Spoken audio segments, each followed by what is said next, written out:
Сәлем достар, Дастархан каналына қош келдіңіздер. Бүгін сіздермен қазақтың дастарханындағы кәделі тағам қуырдақтың рецептісімен бөлісемін. Ал енді қуырдағымызды бастайық.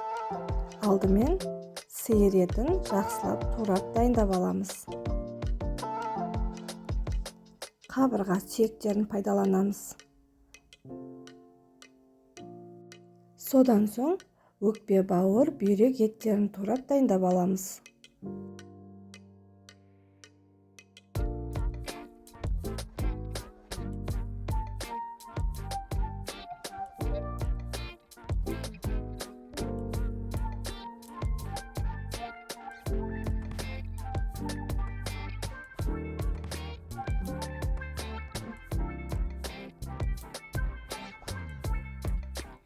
Жуаны, содан соң қызанақты тураймыз. Қазанымызға сұйық майды молдау құямыз. Жақсылап қыздырамыз. Алдымен етімізбен қабырға сүйектерін қуырамыз.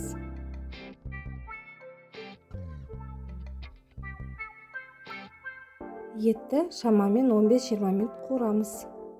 Содан соң өкпе бауырларымызды саламыз.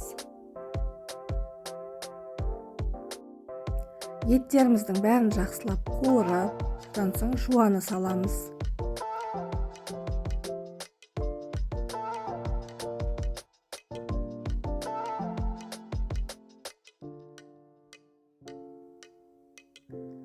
Тұз бен қызанақты салып, тағы да жақсылап қуырамыз.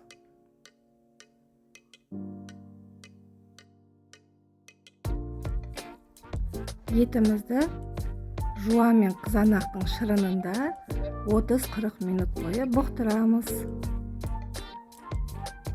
Картобымызды салып, жақсылап қуырамыз. Бетін жауып 10-15 минут пісіреміз. Қуырдағымыз дайын болды. Табаққа салып, жуан мен әсемдеп дастарханға ұсынамыз. Астарыңыз дәмді болсын. Менің каналыма жазылуды ұмытпаңыздар.